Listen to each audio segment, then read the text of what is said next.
এইফালে হৈছে যোৰহাট আৰু এইফালে হৈছে গুৱাহাটী আৰু যোৰহাট গুৱাহাটীৰ মাজত এইফালে চাওক দ্য ব্লু অৰ্চিড ৰিজৰ্ট।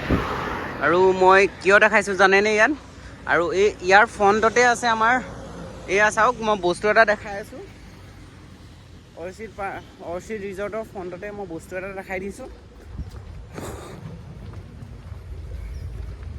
আমাৰ সকলোৱে মৰমৰ হিয়া আমঠু জুবিন দা যিহেতু আমাৰ মাজত নাই, আৰু জুবিন দাই বহুত কষ্ট কৰে, ৰাতি কাম কৰে, ৰাতি তেওঁ মিউজিক চিউজিক এইবিলাক প্ৰস্তুত কৰে আমাৰ কাৰণে বহুত কষ্ট কৰিলে তেওঁ। আৰু ৰাতি যিহেতু শুবলৈ নাপায়, দিনত এইফালে যোৰহাট টু গুৱাহাটী যাওঁতে তেওঁ জিৰণি লৈহি এডোখৰ ঠাইত, বহুত ধুনীয়া ঠাই। এইফালে চাওক, এয়াই হৈছে এইডোখৰ ঠাইতে জুবিন দাই আমাৰ জিৰণি লৈহি ইয়াতে। আৰু এইফালে বেনাৰ চেনাৰ পূৰা লগাই থৈছে। আৰু সঁচাই জুবিন দাক আমি পাহৰিব নোৱাৰোঁ। আৰু জুবিন দা ইমান কষ্ট কৰে, এইফালে পাৰ হৈ গ'লে তেওঁ ইয়াতে জিৰণি লৈহি খন্তেক। আৰু চাওক এইফালে বেনাৰ চেনাৰ লাইট চাইট পূৰা লগাই থৈছে। জুবিন দাৰ প্ৰতি থকা মৰম। মোৰ কোনো জাতি নাই, মোৰ কোনো ধৰ্ম নাই, জয় জুবিন দা। এইফালে জুবিন দাক ধুনীয়াকৈ অংকন কৰি থোৱা আছে চাওক গামোচাত। এয়া হৈছে আমাৰ অসমৰ জুবিন দাৰ প্ৰতি থকা মৰম ভালপোৱা।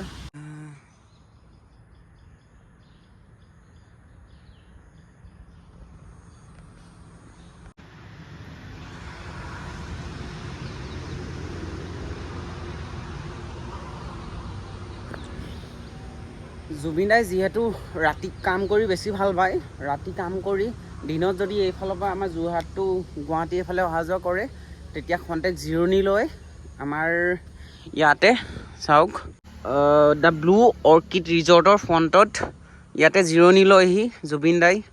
আৰু চাওক ইয়াৰ পৰিৱেশটো।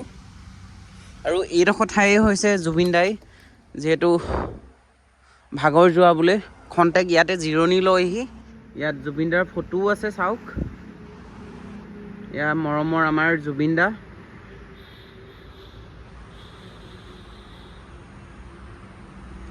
জুবিন দা যাতে অমৰ হওক আৰু নতুন জীৱন লাভ কৰক, আকৌ আমাৰ মাজলৈ ঘূৰি আহক। এয়া ব্লু অৰ্চিড ৰিজৰ্ট তাৰ ফ্ৰণ্টতে আছে জুবিন দাৰ জিৰণি লোৱা ঠাইকণ।